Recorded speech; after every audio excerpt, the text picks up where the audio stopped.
until dawn. Oh my, I caught a shark. I'm fishing in Florida, where the sun shines all day. It just caught me a grouper, 'cause I'm fishing in Florida. Oh yeah, fishing in Florida. Good morning from the Sunshine State. Broadcasting from Palm Beach County, it's the Fishing in Florida Show. Sundays from 8 to 10 a.m. on the WCET FM network. And now, here's your host, Riscala.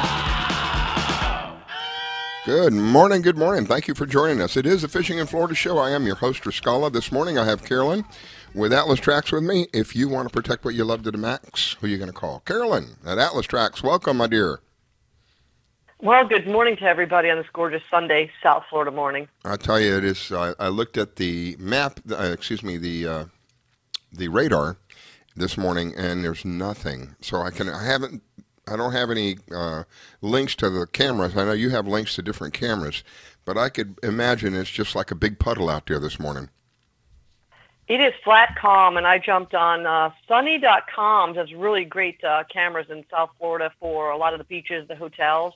And it is so sunny, and I just mentioned to you that there's a sunbeam ray coming down from the sky and then almost going horizontal like you could walk on it. It's really beautiful. Gosh. And a paddleboarder just went by my screen. You got to get a picture of that.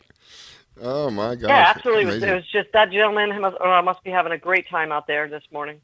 Well, let's see. I'm looking at the radar for Florida, and there's just about nothing anywhere. Parks and Recreation say the weather's beautiful for a beach. The only thing you might run into is some sea lice, but other than that, it is a perfect day for the beach. The tide predictions for today: 5:48 was the low tide this morning. 12:19 will be the next high tide today, and the last low tide for the day will be 6:39 tonight.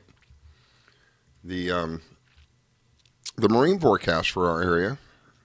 It says that winds are 5 to 10 knots, becoming southeast in the afternoon, seas 2 to 3 feet. Wow. It is a day to be out there in a variety of ways. My gosh, whether you want to fish from the shore, fish from a bridge, fish from a boat, today is going to be the day to do it. Did you get to do any fishing this? No, you didn't. You had to do some traveling this last week. I forgot. I apologize.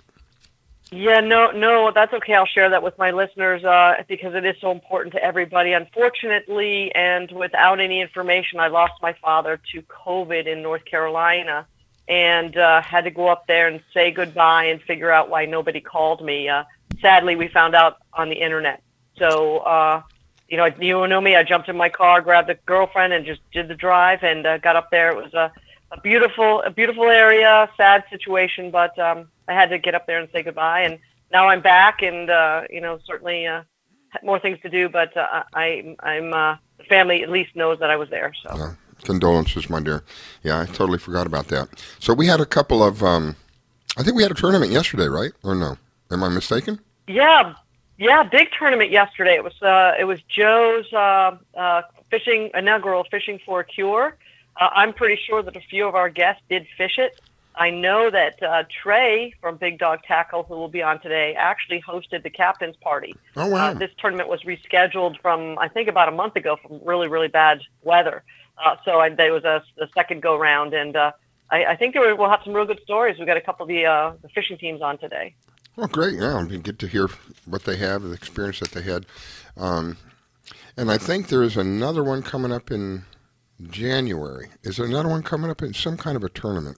I don't remember. I had it on my computer and lost the page. I can't figure out where I had it. But I think there's another one coming up in January as well.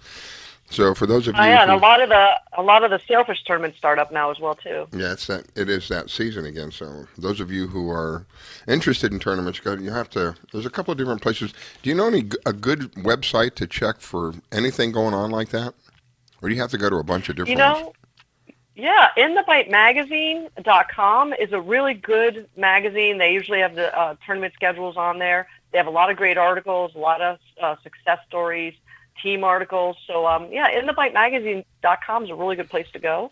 I'll have to ask Robert. Robert may have something like that because he has the Florida Fisherman magazine, and he may have access to something like that where he's got one of his pages or something. You can go there and take a look. In the back of my mind somewhere, I remember somebody telling me something like that. Anyway, yeah, I'm still waking up.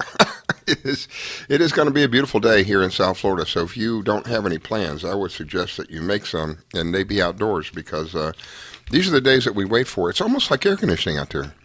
Right, Carolyn? It's almost like air conditioning. I had to check the weather, absolutely. When I know the air conditioning doesn't kick on in our house, being in South Florida, I know it's a nice, cool day out, and I'll tell you what, it was pleasantly surprised. I think it's about 72 right now, probably a little cooler where you are. Yeah, a couple of degrees, yeah. Yeah, I mean, it's just absolutely amazing. It's going to be real cold here on Tuesday, too. I saw it dipping down into the high 40s for us. Oh, no. Those are curse words to me. Right, Oh, so you my can count on a goodness. couple degrees less for you up there. Oh, my gosh. Is 40s going to be in the day or at night? Nighttime, I think about high 50s during the day. Yeah, I can't deal with the cold. That's why. I mean, I was in Colorado. I lived in Colorado for a little while because I was in the Air Force at the time, and they had me there for school. And I fell in love with Colorado, but I just couldn't deal with the cold. My gosh! And at the end of May, early June, it's snow flurried in Colorado. I was in Denver. It's snow flurried, and that freaked me out. I'm a Miami boy. I grew up in Miami.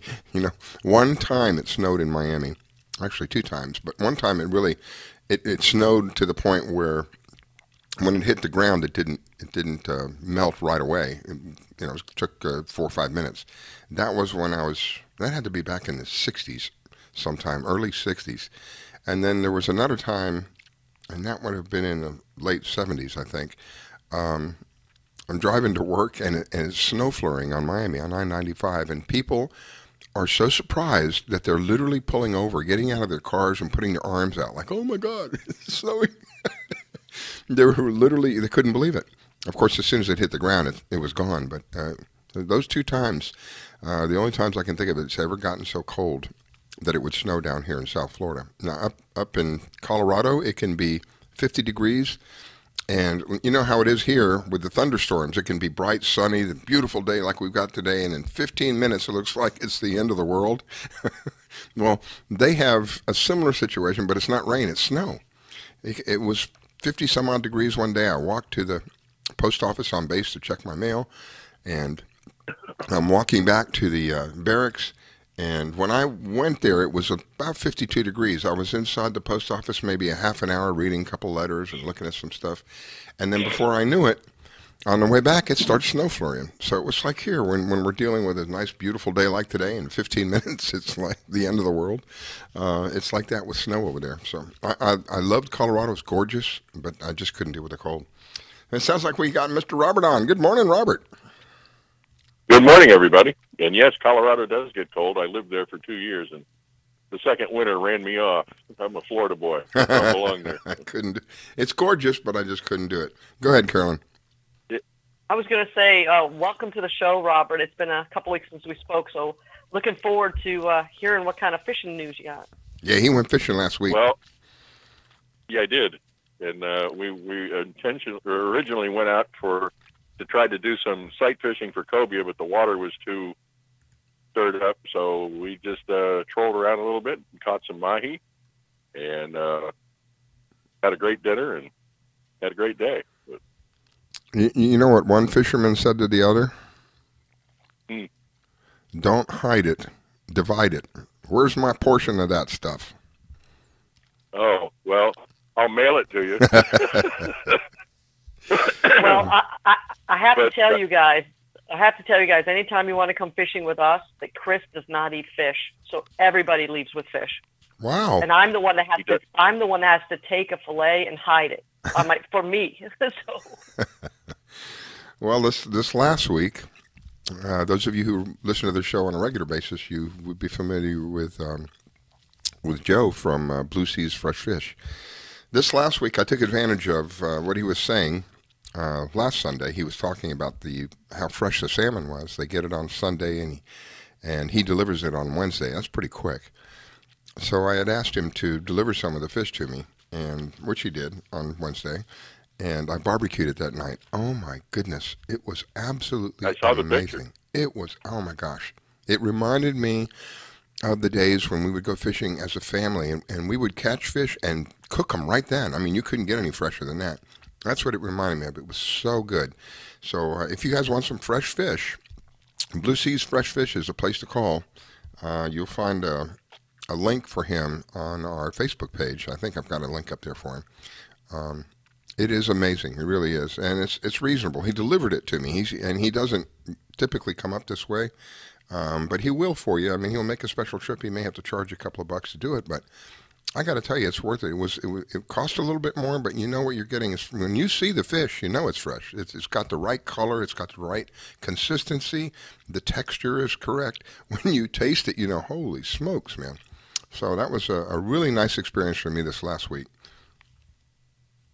He actually brought it up for you? Awesome. Yeah, he brought it up to me. I was going to try to meet him down there because I thought I was going to have a call in Boca Raton, but they never did call in for the work order, so I never ended up going down there. I ended up in Jupiter. So he actually brought it to my home. Yeah, it was amazing. I'm telling you. When you Well, it looked good. Oh my gosh, I took it. I barbecued it over charcoal, and I added hickory chips. And the aroma when it came in the house, it was like my dog couldn't sit still. It was driving my dog crazy. He couldn't stand it. The little booger, when I turned my back on him, he had reached up on the counter and took himself a bite. So he snuck himself a bite. Yeah. Oh my gosh. Yeah.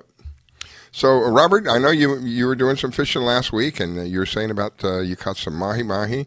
Have you been to the magic snook spot? Not in the last couple of nights, no. We had a party next door last night, and didn't go last night. But I'm sure we'll get back to that here in the next few days. But I was asking Carolyn, you're probably have a lot more information because of the magazine. Isn't there something coming up in next month for a tournament, some kind of tournament? There's all sorts of sailfish tournaments going on. Oh, Matter of fact, Patrick Price already fished one. He came in third. The problem they're having with these tournaments is the weather. They actually canceled the third day of the tournament that he was in, just due to weather. Like I said, we got out last Sunday and was followed immediately by bad weather. I mean, it's like we got the only good day last Sunday. Yeah. Looks like it's, the wind is okay today, but, this time of year, you just never know. I mean, you can wake up in the morning and blowing 25 miles an hour out of the northeast. You're not going anywhere. So True. We did have a couple of weeks there where it was like, I don't know, it seemed like to me anyway, it was unusually windy for, I guess, a week and a half or so there, just stirring everything up. And it's Well, that's actually how I ended up going fishing, there was a cancellation because of what had been going on the prior week. Mm-hmm. The people called and canceled for Sunday, so Patrick called me and said, listen, my Sunday canceled. Do you want to go? So I said, yeah. Oh, heck yeah. It was beautiful out there. It was absolutely beautiful. The water, like I said, the water was a little too stirred up for sight fishing for cobia, which is what we wanted to do, but it was beautiful out. Now, I know you're near the fishing has been awesome. I mean, I don't know if you follow the magazine or if you don't, but there are a bunch of wahoo being caught. There's lots of sailfish being caught. There are still mahi being caught. And on the West Coast, if you're offshore, the gag grouper bite has been just red hot. So is the redfish and the snook bite. So, and now the pompano are in. Looks like there's people catching pompano off the beach, and the fishing is just phenomenal. So, do you eat pompano? I see a lot of tilefish. Is it tilefish season, or are people just posting older pictures? I don't know. Just a lot of people deep dropping, I guess. But do you eat pompano? Robert? I love pompano. Do you? I love it. It's not an oily. Maybe I'm thinking the wrong thing. Is that an oily fish, like kind of like a mackerel? You know how the mackerel's gotten? Not at all. It's real flaky white meat. It's absolutely yeah. I'm not thinking wonderful. I don't know what I'm. It's like a silver fish, right? It's a silver colored fish. They're whitish silver, and they're almost round. Yeah. Roundish. Yeah. So. Oh. Huh. What about jack? Do you eat jack? Only yellow jacks. Only yellow jacks. Okay. Wow. I don't Now, know why. are yellow jacks the ones we're familiar with in California, or those big yellowtails? I'm trying to think. What's a yellow jack? Those are yellowtails. They call them yellowtails out there. It looks like an amberjack with a yellow tail, but no, there's an actual yellow jack. They're reef jacks or whatever they call them here, but they're pretty tasty. But the other jacks, like the Jack Crevalle that you catch in the canals and stuff, they're not real good. So They're fun to catch. I mean, that's a great fish to put that they are. a little They will youngster wear you on. out. Oh, absolutely. Those are the best ones to put the young kids on because they're easy to catch and with a light drag And and have parent right there supervising. Oh my goodness. And they will eat anything in the water. They don't care. You Yeah, can they're throw like anything little in front of them, piranha. they'll eat it. So. They're like a little piranha, them things. It's amazing. Yeah.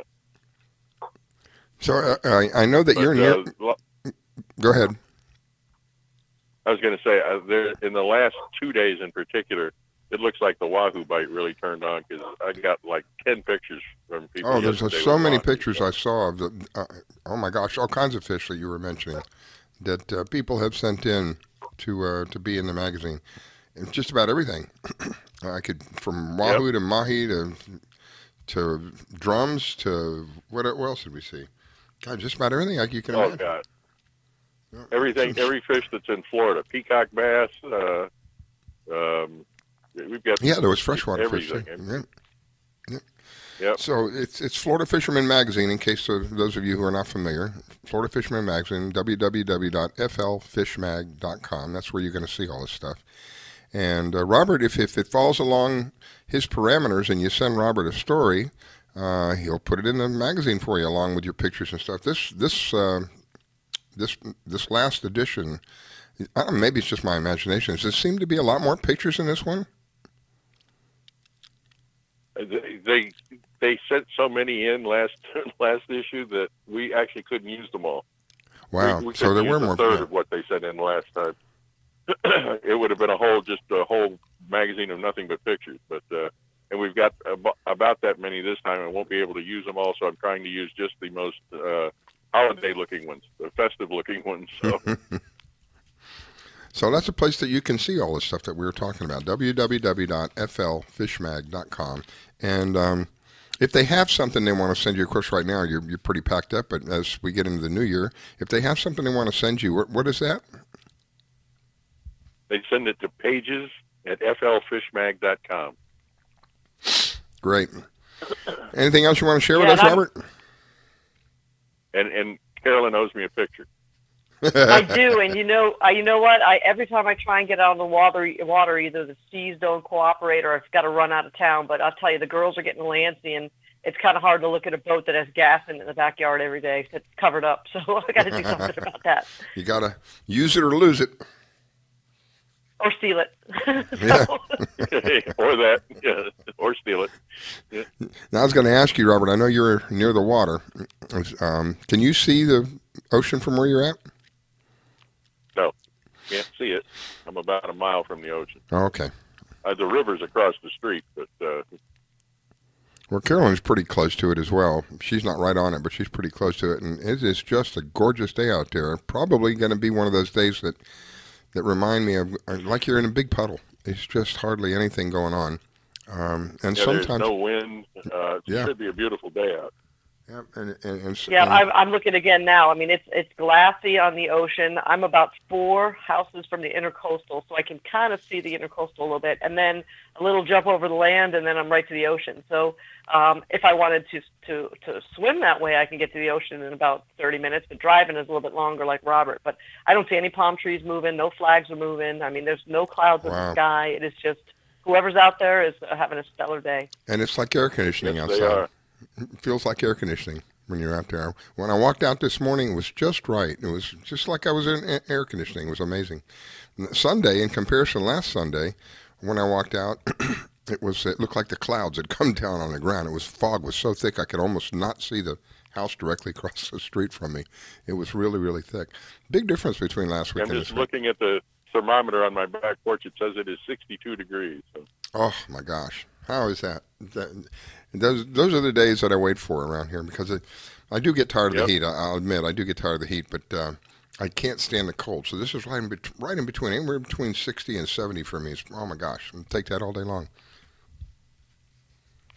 Yeah, especially out on the water. This would be a beautiful day. So Yep. Yep. it's going to be 77 for a high and no wind and beautiful water. Everybody should be out there. So, Are you going to go cycling, Robert? I am going to be headed for the bike park here in about 20 minutes. That's going to be awesome. Go ahead, Carolyn. I was going to say, at least we're not up in the New England area where our friends are getting the nor'easter and the snow and the freezing ice on the road Yeah, and I all know. that. So. I cannot imagine. Wow. Well, Robert, we're out of time. We're up against a break. Thank you, my friend. Greatly appreciate you taking the time to share with us this morning. I wish you it is an awesome day. I wish you a really awesome day.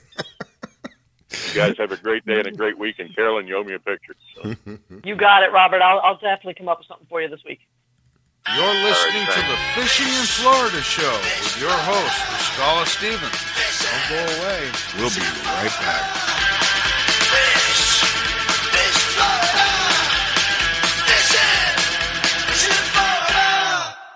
When it comes to parenting, there are no perfect answers. But that's okay, because you don't have to be perfect to be a perfect parent. Teens in foster care will love you just the same. For more information on adoption, visit adoptuskids.org. A message from the U.S. Department of Health and Human Services, Adopt U.S. Kids, and the Ad Council. Thinking of moving? Before you do anything else, call Diane Whittick. She provides a concierge service. Things like having your home or condo packed and shipped, even take care of your home repairs or upgrades. Diane has the expertise to get it done. As a seller, you will have constant contact. She will furnish you with bids on any services that might need completion. Air conditioning, plumbing, handyman, and even cleaning. Living up north and have a home to sell here in South Florida? Just give her the keys, address, and a signature. Your payment will be wired when the property is sold. That's right, Diane does it all. Thinking of buying? Diane has great listening skills. Tell her what you want, give her your budget, and like a genie, she will make your real estate wish come true. There's no regrets when you choose Diane Whittick. To reach Diane, call 561-247-5478. That's 561-247-5478. Do you need toner for your Epson, Hewlett-Packard, Canon, Brother, Apple, or Sharp printers? Look no further than Laser Technologies. In business for over 20 years, they offer the lowest prices on toner on the web. They can also repair your laser printers and toners fast and easy. Call their expert staff today at 561-792-9600 or email us at service@laser-technologies.com for all your toner needs. All toner is shipped nationwide. Why wait? Get the lowest prices on toner. Call or email us today. Do you have an unusual pet? Did you know that the Rainforest Clinic in Loxahatchee specializes in exotic pets? They see pets that other vets don't. Parrots and chickens, ducks, geese, turtles, snakes, goats, pigs, lizards, and even monkeys. Are you a beekeeper? Dr. Clubb, the first of her kind in the area? Yes, she takes care of bees as well.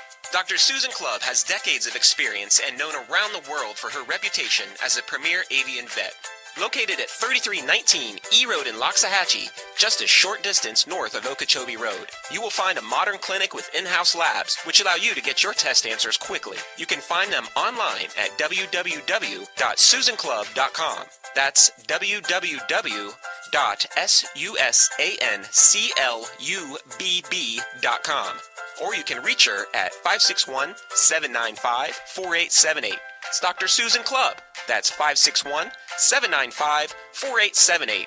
The Rainforest Clinic located in Loxahatchee. 561-795-4878. Want to give your pet the celebrity treatment? Have you heard of Hollywood Pet Grooming and Care in Royal Palm Beach? They're located just off State Road 7 and have been servicing the area for 14 years. Hollywood Pet Grooming and Care is the home of the Blueberry Facial, also specializing in tartar removal with 8 years of assisting in dental procedures. Hollywood Pet Grooming and Care? They're more than just about dogs. They are the only experienced cat groomer in the area. They also cater to all breeds and sizes and open 6 days a week. Hollywood Pet Grooming and Care, located just north of the Super Walmart in Royal Palm Beach. You can find them at 250 Business Parkway.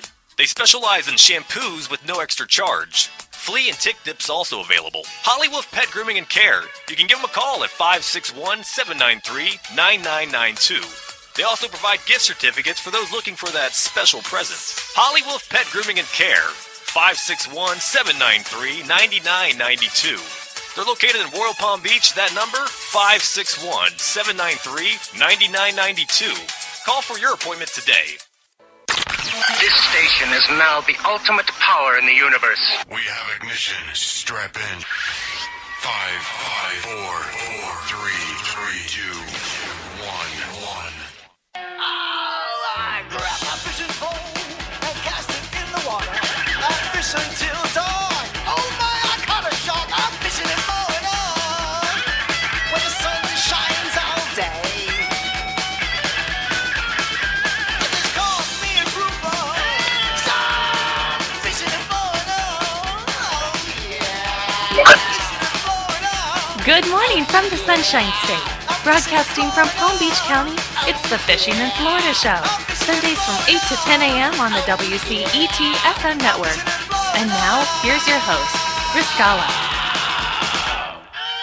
Well, good morning, good morning. We are back. If you're just joining us, we will have archives set up. The archives are the best way to find them, the easiest way to find them is to go on our Facebook page. You go to Facebook page, give us a like while you're there, makes us relevant in searches, and you'll find links to the archives, which are actually on YouTube, but I can't figure out how. If you put Fishing in Florida as a search query on YouTube, you'll get a bazillion returns, and we won't be one of them. I haven't figured out how to work YouTube in that manner yet. So if you go to our Facebook page, you'll find archives there. Several different ways you can listen to us if we are on the web. Excuse me, we're on the web, and that is WCETFM.com. That is our home network. Another way you can listen to us, if you have the TuneIn app, go to Marina Rock Radio. That is one of our affiliates. Thank you, Marina Rock. Greatly appreciate you allowing us to utilize your listeners. Marina Rock Radio on TuneIn, the TuneIn app. Speaking of apps, you can download our app. It's absolutely free. There is no spyware. There's no adware. There's no push notifications. Just a simple way to listen to whatever is happening on our network at that particular time. Of course, it is free. It is for the Androids right now. We're working on the iPhone version. So it's Android only. It's available in the Google Store, and I believe it's also available at the Apple Store and most of the major stores that have that kind of thing. So we are glad to have you with us this morning. I have Carolyn. Carolyn is with Atlas Trax. My favorite thing about Carolyn, if you want to protect what you love to the max, this young lady right here at Atlas Trax. Good morning. Well, thanks for having me again, Riscala. And to all the listeners, happy Sunday. So my next guest is Toby, and I want to say, I'm going to let him say it. I think I know how to pronounce it, but I'm going to let him say it. Good morning, Toby. Good morning. How are you? Good, Carolyn. Morning, Toby. Good morning. Yeah, that last name is pronounced Benoit. I was close. I was going to say Benoit, so I was almost there. It was like a French thing, right? That's right, Louisiana French. There you go. Well, we have one of my favorite people that calls in is from Louisiana, Captain Clyde. He's also known as the crappie psychic. He goes around all over the United States teaching people how to catch crappie.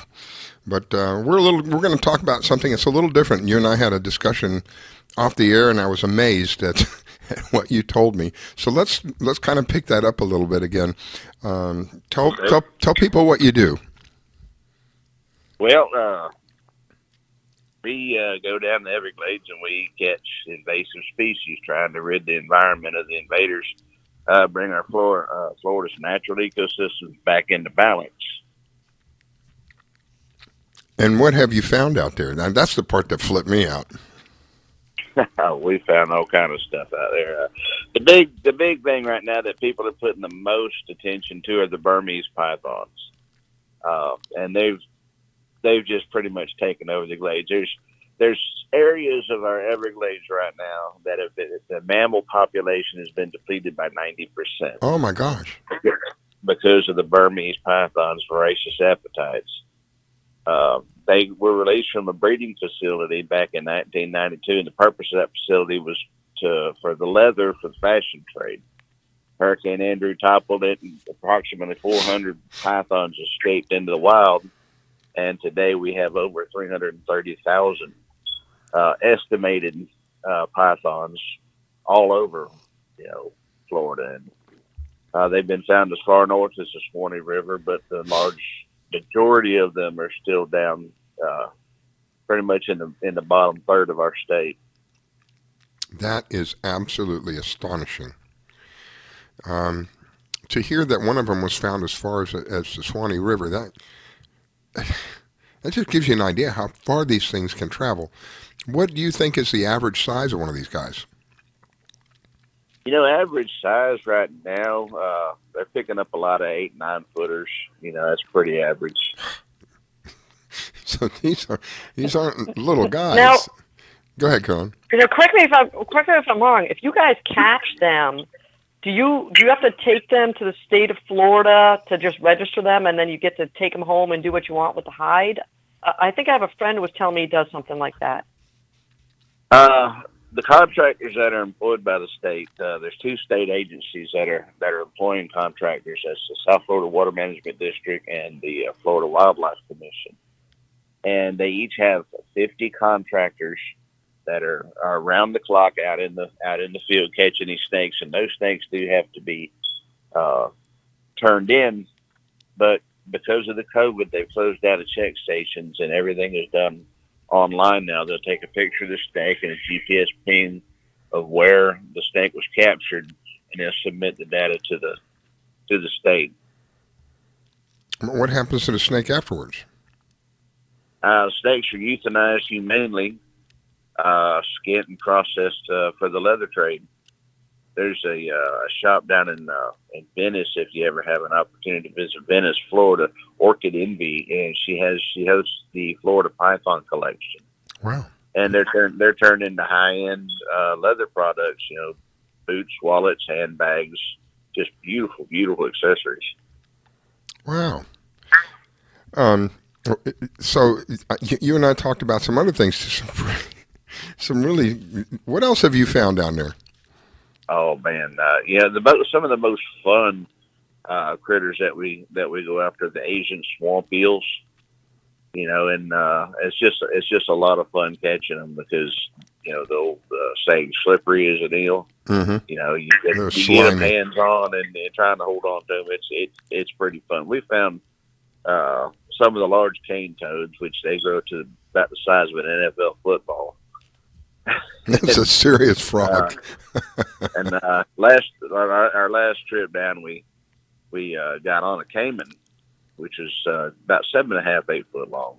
Wow! And a lot of folks don't understand what a caiman is. It's a South American crocodile, which differs has a lot of distinguishing features to differentiate it from our native Florida crocodiles. But they don't belong down there, and we don't use firearms or anything like that. Everything we capture is just barehanded grabs. Did you guys hear that? Did you guys hear what he just said? I don't know if they heard what you say. It again. Everything you catch is what? By our bare hands.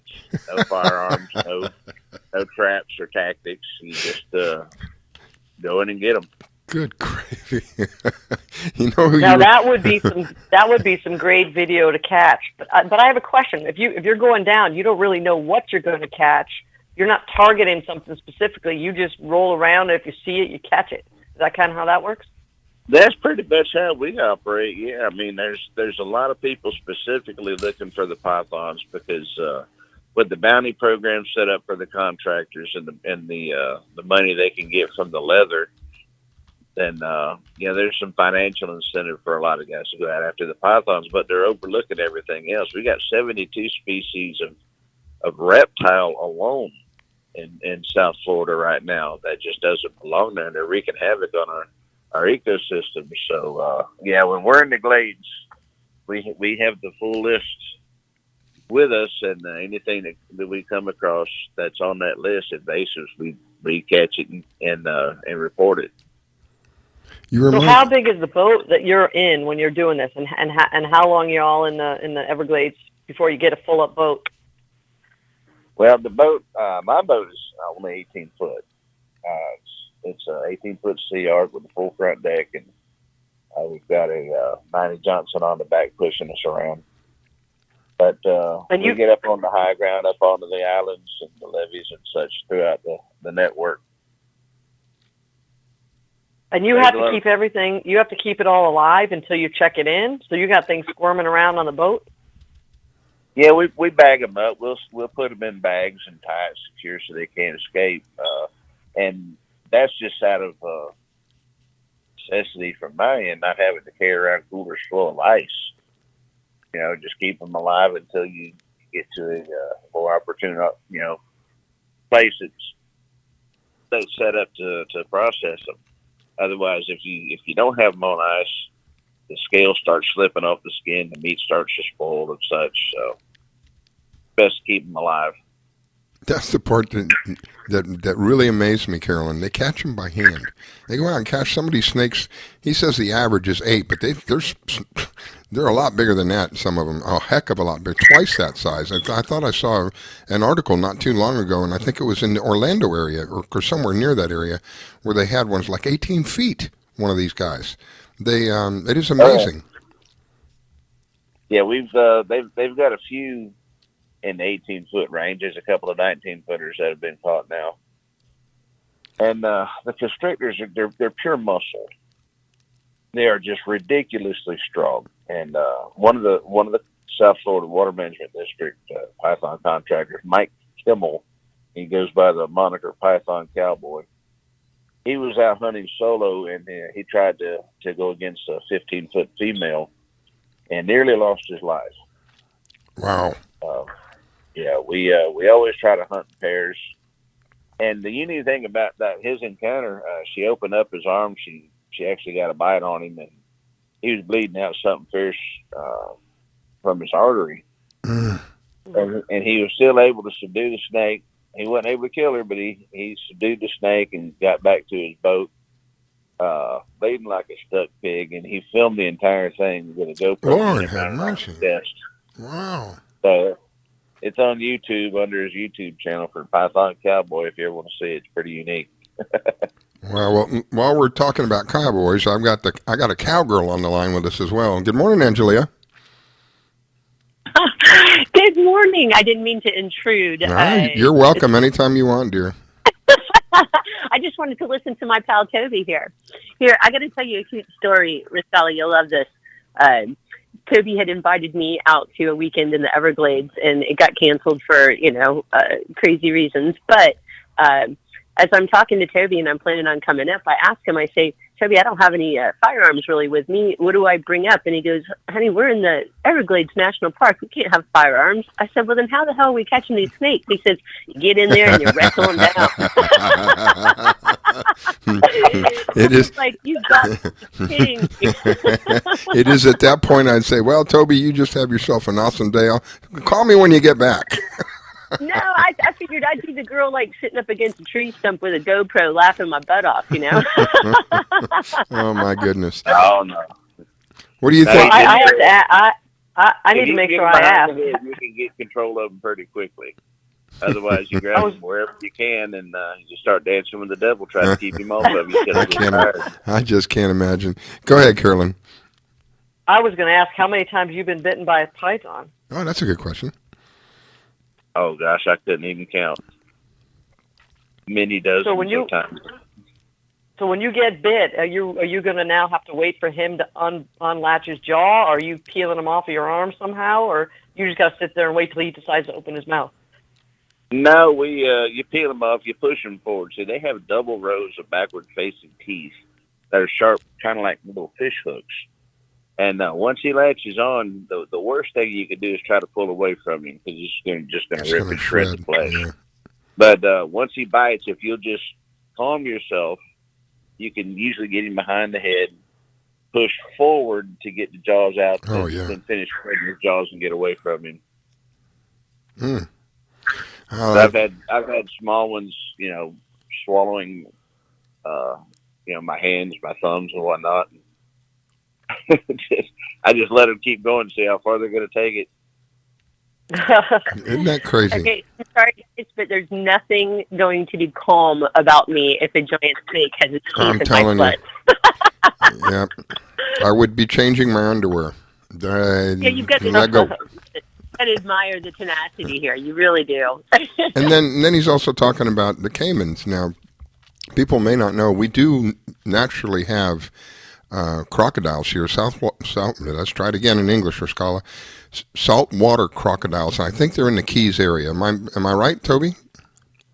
Well, they're actually throughout the Everglades, as well as the Keys. But yeah, Florida's the freshwater crocodiles.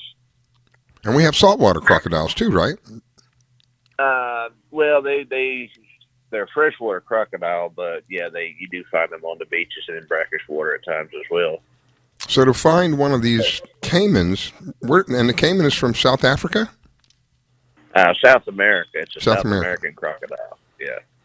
At 6 or 7 feet long, and they're catching them by hand. Oh my gosh, I can't imagine. Are you doing the jumping on their back thing like I see on the videos when they're trying to catch gators? They jump on their back. Is that how you do it? Well, no, not this one. He was in about 4 foot of water. Oh, great! Great. So you just had to wait out there to him, and once you get a hold of him, he starts rolling. But you got to try to control the roll, and keep him from bringing that head around and getting a hold of you. Once we had him in a headlock, and there was a couple of guys, there was a few of us down there. So once we had him in a headlock, we was able to carry him back to shore. My gosh! So let me. Go ahead, Carolyn. Yeah. I was gonna ask. So, do these things travel solo, or like if you get in a fight with one of them, now you got to worry about his buddy that's gonna try and help? I mean, are they totally solo when you're fighting them? Yeah, no, they're pretty solo. They're not herd. They're not herd animals. So, yeah, you don't have to really watch your back from the second one coming in to attack you. Just keep your focus on what you're doing with that individual until he's secured. Amazing. So how many guys would it take to really wrestle a big one? Like if you were there, you jump on one, how many more guys you got to get to jump in and kind of catch them? You talking about a caiman or pythons or what? Yeah, like a big python. If someone's grabbing the head and its body starts spinning around you, like how many guys really need to wrestle a big python? 2. Yeah. 2. You need somebody to wrestle with him, and then you got to have somebody to keep pulling the coils off of you. Because generally, once he gets that 3rd wrap, you're done for. Wow. If he can get 3 wraps across your body, every time you exhale, he's going to get a little tighter. And then you just can't draw a breath. Wow. Right. Now they're eating full-size deer. I mean, they're running out of food in a lot of places, so they've started eating the alligators. Now, alligators? They're eating the 16 alligators? foot python with an 8 or 9 foot alligator in his belly. That takes some doing. That's a pretty strong animal. Holy smokes!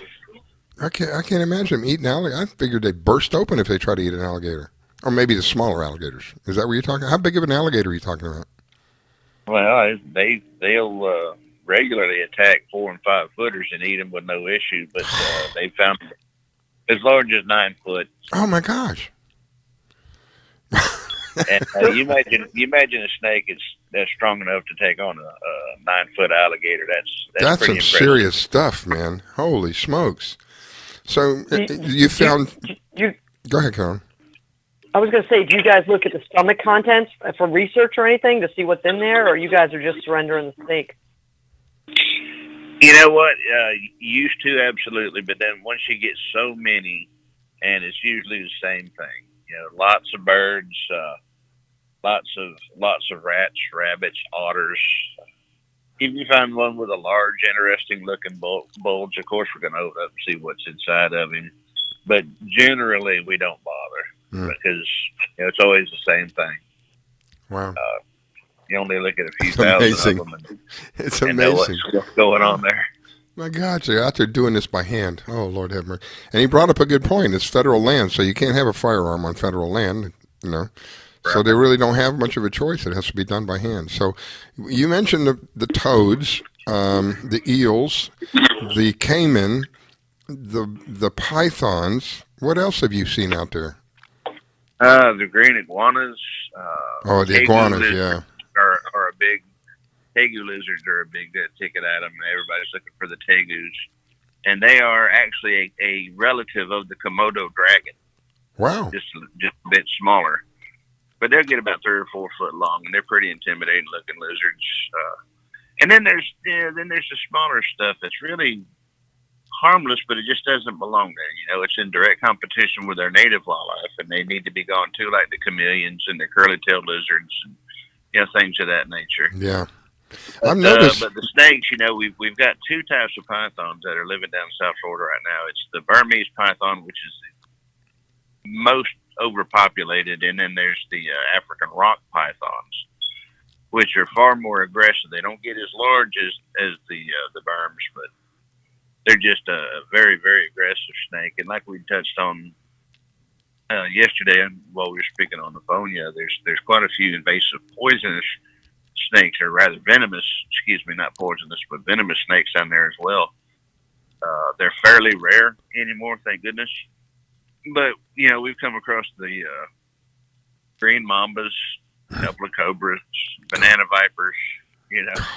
There's just so much crazy stuff that gets dumped down in our ecosystem. You never know what you're going to find, and none of it belongs there. And people say, well, you know, it's just another snake and whatnot, or maybe the snakes are just eating this. But no, the pythons they actually have a lungworm that they're now passing on to native snakes, and these worms are killing off a lot of the native snakes, like the pygmy rattlers, are being found choked down from these lungworms. And it's just a big domino effect, you know. Well, it clearly throws things out of balance when you've got things that don't belong there. I can see easily how that can happen. I was just amazed at some of the numbers that you were telling me about, like over 300,000. And in the South Florida area, what you were finding, I was shocked that you found a South American caiman. I think it was South American, right? Where it's from? South America? Yes. I was shocked that you found one of them. But I was somebody who had a home in Hurricane Andrew. We lost the entire neighborhood. And that was the purpose of me leaving there and why I live here in Palm Beach County now. We lost our entire neighborhood, and we kept moving further and further north, and we finally found a place in Palm Beach County. It was so many people that were leaving that area. It was by the hundreds of thousands of people families leaving that area because of all the damage that was done. So, and very, very interesting. I'd like to have you back on sometime in the future. Give us an update about some of the stuff that's going out there. And you remind me of a guy I used to watch on TV, Grizzly Adams. Right, Carolyn? Do you remember Grizzly Adams? Oh yeah, absolutely. With the big bear, the big grizzly bear, absolutely. And you know, I wonder how long does it take a snake to get that big? How many that's years a good question. Or months? Or? Yeah. They grow really, really fast. Most of the 8-9 footers that we're catching right now are only 2 and 3 years old. Wow. So it'd probably take 18, 19 foot snake. You're looking about a 7 or 8 year old snake. Crazy. Wow. Yeah, so most of these are just people get a snake and then they decide, whoops, that was a mistake, and they just go let it go. There has been a lot of that took place before Hurricane Andrew toppled the breeding facility back in 1992. They were finding that the drug runners out of Colombia and South America, they decided that they discovered that DEA agents were pretty reluctant to put their hands into a cage with pythons and cobras and such as that. So they would actually pack the cocaine beneath the shredded newspaper in the cages of these poisonous or exotic animals and send them over here. Well, they just stop along Alligator Alley, dump the snakes and reptiles out, and then proceed to wherever they was going with their drugs. And that went on for a number of years. Wow. And I'm sure to some extent, the pet trade has made a market impact on the invasive species. And one fact I know they have, that's where the curly-tailed lizards and a lot of the tegus, the chameleons that are all over the place out there right now, they all came from the pet trade. Wow. Well, thank you, my friend. I greatly appreciate you sharing, and it is an amazing story. And I think the part that really gets me is he's doing it by hand. That just kind of freaks me out. Thank you for doing it. Thank you for what you do, too, because this really helps. Again, this is one of the things where I talk about where everybody wins. Everybody's going to win in this thing because the environment's going to win. Toby will win. He will be rewarded, and the rest of us will win because of an invasive species that is held at bay. Otherwise, they're going to hold us at bay. So when we have somebody that does this kind of thing clients, helping everybody. I'm honored to have you on, my friend, and God bless you and protect you for what you do. And I'm looking forward to having you on. Maybe in a couple of months or so, you can give us an update. How's that sound? That sounds good to me. I appreciate it, Scarlett. All right, my friend. Let me let Carolyn say goodbye to you, and we'll go to a quick break. And Angelia, if you want to hang on, you're welcome to hang on, or you can go if you like. Go ahead, Carolyn. Yeah, absolutely. That was a real fun conversation. I can't wait to hear more, and definitely get us some photos we can post. I sent Riscala some yesterday with the snakes. Yep, I'll be putting them up. And such. So. Yep, we'll be putting them up. All right, here we go. All right, thanks a lot. You're listening to the Fishing in Florida show with your host, Riscala Stevens. Don't go away. We'll be right back.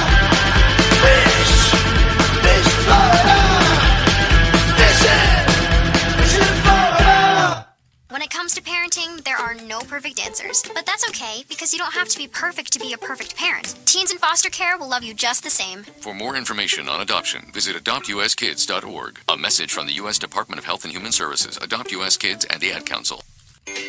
Do you need toner for your Epson, Hewlett-Packard, Canon, Brother, Apple, or Sharp printers? Look no further than Laser Technologies. In business for over 20 years, they offer the lowest prices on toner on the web. They can also repair your laser printers and toners fast and easy. Call their expert staff today at 561-792-9600 or email us at service@laser-technologies.com for all your toner needs. All toner is shipped nationwide. Why wait? Get the lowest prices on toner. Call or email us today. I grab my fishing pole and cast it in the water. I fish until dawn. Oh my, I caught a shark. I'm fishing and blowing on when the sun shines all day. It just caught me a grouper. So I'm fishing and blowing on. Oh yeah, fishing and blowing on. Good morning from the Sunshine State. Broadcasting from Palm Beach County, it's the Fishing in Florida show. Sundays from 8 to 10 a.m. on the WCET FM network. And now, here's your host, Riscala. Good morning, good morning. If you're just joining us, we will have archives set up. The best way to find them, go on our Facebook page, and you'll find links there. This morning, I have Carolyn with me, and of course, Carolyn, if you want to protect what you love to the max, who are you going to call? Carolyn at Atlas Trax. Welcome back, Miss Carolyn. Yeah, thanks a lot, Riscala. And when we have a moment, I'll tell you a funny story with tracking this morning, too, when we have a moment. Yeah, I'll take you up on that in a moment here. Let me welcome Trae. Trae is Trae is with Big Dog Tackle, and I think he was one of the people in the tournament yesterday, right? Were you in the tournament yesterday, Trae? Yeah, I was in a tournament. I fished on the world-famous meat wagon. And how did you guys do? Yeah, we did great. We went 4 for 5 on sailfish, and I think we won that part of the tournament. Congratulations! Yeah, thank you. Right. Thank you. Absolutely. Not only did Trae fish, as some of our listeners may not have known, he also owns Big Dog Tackle, so he's there 7 days a week. And Trae, I believe you hosted the captain's party in your parking lot. We did. Yeah, we pretty much eat, breathe, and sleep fishing. Well, what did you experience out there when you were? How was the weather, by the way? Because it looked like a gorgeous day yesterday. Oh, it was beautiful. It was like I-95 out on the water. Oh my goodness, really that boats, much? Yeah, there were boats everywhere. But there were actually 2 tournaments. There was the Dust 'em Off tournament, which is an annual sailfish tournament. So there were a lot of big sport fish boats out there fishing for sailfish, and then all the recreational boaters were out there too. And it was a beautiful day. Go ahead, Carolyn. So I was going to say, so tell us, so this tournament was originally postponed. This was Fishing for a Cure, which was the inaugural event. About how many boats were out there ultimately? Because I know it was postponed and a lot of people were waiting for last minute to entry. And sadly, we were going to try, but we couldn't make it in with just some stuff going on. But how many boats were in there? I think there were about 10 to 12 boats. It was a small tournament, but it was the first year of doing it. So, and then also with the weather delay, I think going into the holidays, a lot of people have plans and things going on. But all in all, it was a great tournament. We had some good competition out there, and there were some nice fish brought to the scales. There was a nice wahoo that was landed and weighed, and then some nice kingfish and dolphin. So the bite was pretty good out there yesterday. And it's another one. And, I saw. Go ahead, Carolyn. It's funny. The day before the tournament, I saw the meat wagon pulling in for some fuel and some bait over there at the sands. So I knew they were going to be going out, and I'm glad you guys were on it. So tell us about the sailfish. You got 4. Like, what time of day were you hooking up to those? Yeah, so the sailfish, our number one goal was to go for the sailfish because that's the categories we entered, and we pretty much heard there was a good bite right outside of Hillsborough Inlet, so we just started south of the inlet, and the wind was pretty much flat. There was no wind at all, and we just slow trolled live goggle eyes. And we ended up hooking. I was doing a live video at the time, and about 14 minutes into the live video, the first sail bite happened, and we caught it all on camera and live video on Facebook. So it was a great time right there outside of Hillsborough Inlet. Awesome. Well, the thing I like about the tournament that you were in, it's a win-win tournament. It's one of those tournaments where you get to go fishing, you get to do something you like, and you may win some money. And know that what you put into it, whatever it costs you to get into it, is going for a great cause. This one was for what, Trae? It was for the American Cancer Society. Right. Carolyn, who was that put that on? Joe Farinelli. Joe Hatfield Farinelli. Yeah. So he kind of started that, which was great, and we donated a tracker for their auction, but 100% of the entries and the proceeds and the money is all going to the American Cancer Society, and people can still write checks directly to the American Cancer Society through this event, which is really exciting because now you know where all the money's going.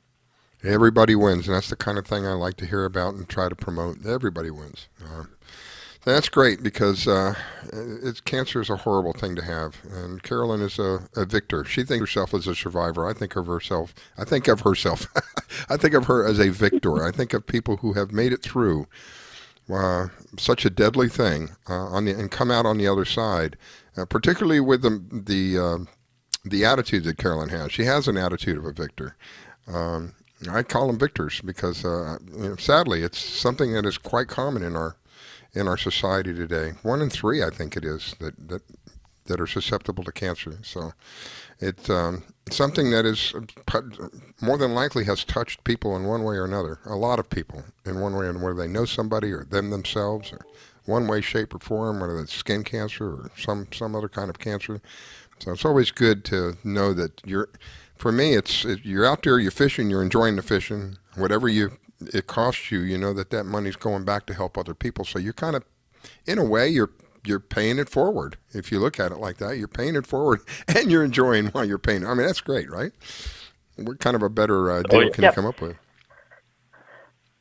Yeah, it's interesting because most of the fishing tournaments have a charitable aspect to them, which makes it even better. It seems like a lot of the tournament directors are taking some of the proceeds or all of the proceeds and putting it towards a great cause. And also, like you said, everybody has a great time at these events, and there's parties and there's giveaways and raffles, like Carolyn donates the trackers. I mean, these are all great events where, small businesses like Carolyn and Big Dog Tackle and many other businesses come together to make donations and help put these big events on, because one person like myself or Carolyn or Joe Farinelli, it's impossible to do it all by yourself. You need the community to come together to help it all happen. And that is another reason, which is something that I say quite frequently on the show, another reason to support small businesses. This is how they give back to the community versus a very large corporation that they're just not on the same level. That's the best way to describe it. Go ahead, Carolyn. I was going to say, and unfortunately, your listeners know about my father passing away, a week and a half ago, and I didn't really know any circumstance, but it was also from, believe it or not, appendiceal cancer, which happens 1 in 100,000, and then topped on top with COVID. So it's more even meaningful for me now to even help us more than I have. I want to help more. You do. You really do. I've said many times, the fishing community here in South Florida, and I'm sure in other places as well, but because I'm somewhat related and I talk to so many people, it is amazing the people that we have, how they will look out for other people, how they'll find a way to have everybody win. We're going to have, we're going to have Captain Neil on a little later. He's another one that they have a situation where everybody wins. The environment wins. The people who are enjoying the environment wins. Even the life inside the environment wins. So it's one of those deals. So I'm always happy to help promote that in any way and hear about it because it's awesome. So are you at work today this morning, my friend? Yes, I'm always working. Committed man. You're a committed. Well, I guess yesterday you could call it play, but it's still fishing and being involved. You're a committed. And I'll tell you what, Rascala, Trae has a great idea. One Sunday, we're going to all go over into his store, and we're going to do the radio broadcast right from his store. I'd like to do that. There's some sofas in there, and we can all chit chat and have people come in and give tips. We could do that one day. That's an awesome idea. I can't wait to do it. Yeah. I was going to say he's a committed man. Either he's a committed man or he needs to be committed. One of the two. We'll have to... At some point, I'll probably need to be committed. And Big Dog Tackle is where, Trae? Yeah, we're down in Pompano Beach on US 1 and 14th Street Causeway, right across from Hidden Harbor Aqua Marina. And we're open 7 days a week. We open at 6 a.m. and we close at 8 p.m. every day. And we pretty much cater to all the offshore fishing. We cater to women, kids, men's, novice, expert fishermen, tournament fishermen, all the way down to the basic needs of somebody fishing from the bank or from the shore. And, pretty much you bring in your tackle and we'll take a look at it and we'll tell you what else you need. How's that? How cool is that? What else is so cool? They continually have parking lot parties. So, come in, have a beer on them. Trae, any parking lot party sales going on coming up before Christmas? Yeah, so actually during the Black Friday sales time that whole week, we had what we call a sidewalk sale where we put the tents out in the parking lot and we have sales up to 50%. So we do have sales ongoing all the time at the store, especially this time of year with the holidays. So, just keep an eye out on our social media, Instagram and Facebook, and then also in the store. Sometimes there's sales in the store that we don't post online. You have to be there to get them. That's pretty cool. And it's bigdogtackle.com. Is that correct? That's it. Excellent. And you're on Facebook, you're on Instagram. Where else are you located? Twitter? You're on Twitter as well? No, I don't think we have a Twitter. Sometimes, you get social media out. It's like there's just too much of it. So how do you keep up with all the different platforms? So you're not a twit. Not yet. Maybe one day. I can only aspire. Well, thank you for calling and sharing, my friend.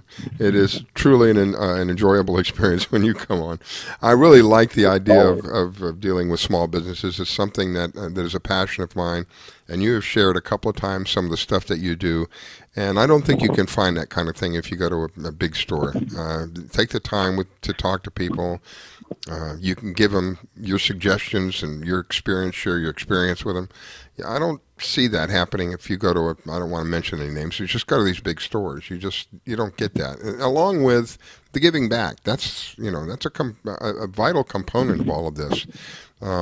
We can help make things better for ourselves by being a little more discreet on where we spend our money, and if we choose to do that through smaller companies, family-owned, locally owned companies, smaller companies. A lot of that comes back. It's kind of paying it forward, like I said earlier. It comes back in one way, shape, or form. It comes back. So I'm grateful for that. I'm grateful that for people like you who work 7 days a week. Oh my gosh, I couldn't do it, my friend. But God bless you and thank you. Let me give Carolyn an opportunity to say goodbye to you, and I wish you an awesome day because it is an awesome day here in South Florida today. Yeah, absolutely, Trae. I'm going to guess you're probably going to hit the hay pretty early today, but thanks so much for getting out there and supporting that cause in that first tournament, and I'm glad you guys did great on the meat wagon.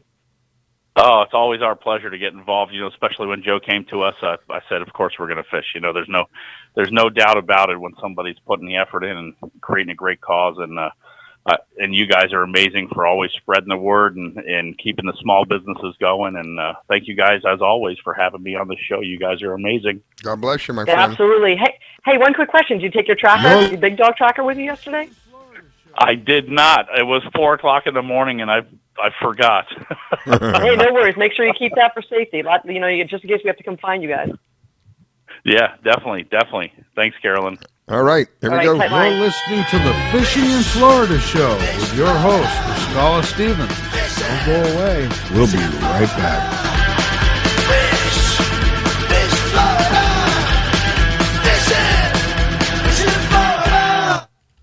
Being a dad is an adventure full of special moments. A cruise? Surprise! Unexpected moments. I got this. And even awkward moments. Okay, Dad, thank you. But every moment you spend with your kids, even the smallest moments, can make the biggest impact on your child's life. So take a moment to be a dad today. Everywhere you look, people are talking about CBD. That's why it's such an exciting time to experience HempWorks, the best-selling, most in-demand line of premium CBD oil and CBD products for your health and wellness. Founded by entrepreneur, executive, and business coach Janice Wagle, HempWorks premium quality standards can be found from the top down and across the organization.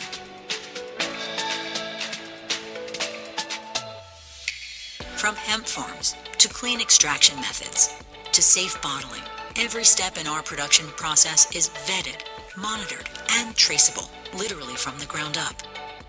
Thanks to our unique tracking system on the side of every HempWorks CBD tincture, we can track each batch of CBD oil all the way back to the farm it came from, all to ensure that you are offering safe, effective, and high-grade CBD products.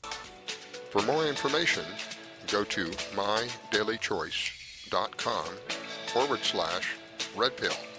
That's mydailychoice.com/red pill.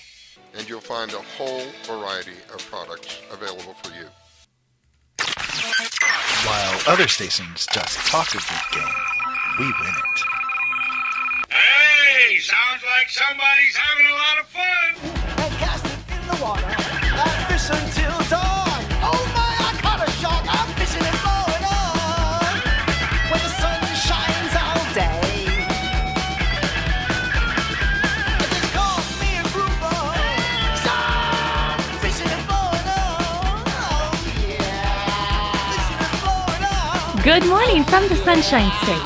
Broadcasting from Palm Beach County, it's the Fishing in Florida show. Sundays from 8 to 10 a.m. on the WCET FM network. And now, here's your host, Riscala. All right, we are back. Thanks for taking time to join us this morning. It's always learning something. This morning I learned about all this crazy stuff that's going on in the Everglades. What? My gosh, unbelievable stuff going on out there. I had heard many times about the snake situation with the pythons because, of course, at one time I was living down there, and it was a problem even before the hurricane came through. Then having the hurricane come through and it was like steroids. But I had no idea of all the other things that they had going on down there. So anyway, let me welcome back my co-host. That's Carolyn. Carolyn's with Atlas Trax. If you want to protect what you love to the max, who are you going to call? Carolyn at Atlas Trax. Welcome back. Yeah, absolutely. That was a really fun story about the Everglades because you think about how you're going to catch one of those big things, and you just jump in and catch it. And that was thanks to Angelia, who still is on the line. Thank you, Angelia, for hanging in there. You got anything you want to add, Angelia?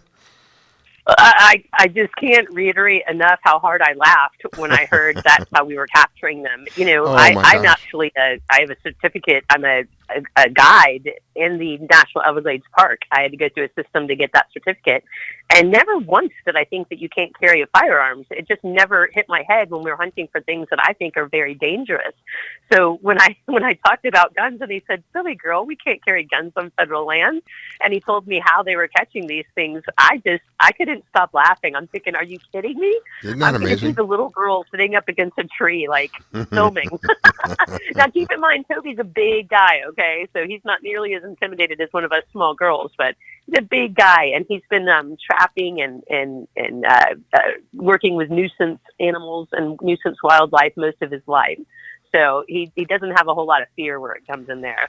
Whereas me, a 10-foot Burmese python, I'm not really, hip to getting in there and wrestling it. No, thank you. I'm like you. My contribution would be probably through the other side of a camera. Yeah, that's probably me. The other side of the camera with some hysterical laughter, because I'm sorry, I know it's not really funny, but it's got to be funny watching these men go in there and wrestling these giant, like Toby said, they're just one big giant muscle. That's all they are. That's amazing. And I can only imagine. So I'm going to go out there. In fact, we've got another date next month that we're talking about me going out there with them. So then I can give you a first-hand experience report. Now, I've got a couple of pictures we'll put up on the Facebook page. He's got a toad in his hand. It's got to be at least half the size of a football. And he was saying there's some of them out there as big as a football. Can you imagine that? Holy smokes. What is something like that? I've already decided I'd be the one sitting under a tree holding my knees, rocking back and forth. That's me, Carolyn. So while I have red ruby slippers. While we have you on the line, Angelia, are you out? Are you on the water right now? I am not. It's a little bit overcast, even though the water conditions are absolutely beautiful. It's been a little bit chilly and a little bit overcast down here in the Keys, which is kind of a welcome after the smoldering hot summer we have. I want to kind of add. It's kind of itching. I want to add to the story about the crocodiles. We do have the native crocodiles down here in South Florida, and Toby was saying that they're not really saltwater creatures. But I've had several instances in the last several years where I've seen them down here. In fact, one morning I was sitting on my dock in Key Largo having some coffee early morning. It was just a little bit of drizzly rain, and I swim off that dock a lot of days. And I saw a little something funny in the water underneath the edge of the dock, and when I looked over, darn if it wasn't a crocodile swimming right past my dock. Holy smokes. And I actually took a picture of it. It's on my social media. But I also used to work down in the lower Islamorada Islands, down by lower Matacumbe, and I worked on a fishing boat. And as we would clean our fish right at dusk, a little crocodile would stay underneath the dock and capitalize on our fish carcasses, And he was there every single day right at dusk waiting for the boat to come in to eat those fish carcasses. And that's another 25 miles south, down around mile marker 74. So they're definitely down here. Not in great numbers from what I understand, but they're definitely down here. And I think the easiest way to tell the difference, now I'm looking at the map, and there is some activity starting to happen down there in the Keys area. That's some of it is coming close to shore, a lot of it is offshore. But the difference between an alligator and a crocodile, if I remember correctly, an alligator will have a rounded nose. A crocodile will have a more pointed nose. Absolutely. An alligator's mouth opens from the top, or there's a difference in the way they open their mouth too. I don't remember. I think an alligator's the top and a crocodile's the bottom, or something like that. But we don't get any alligators down here. None. The alligators are much more prone to fresh water, a little bit of brackish water, but we don't get any alligators down here. The alligators are much, much larger. They grow to a much larger size. Yeah. The crocodiles definitely have a much more pointed snout as opposed to the big round snout on an alligator.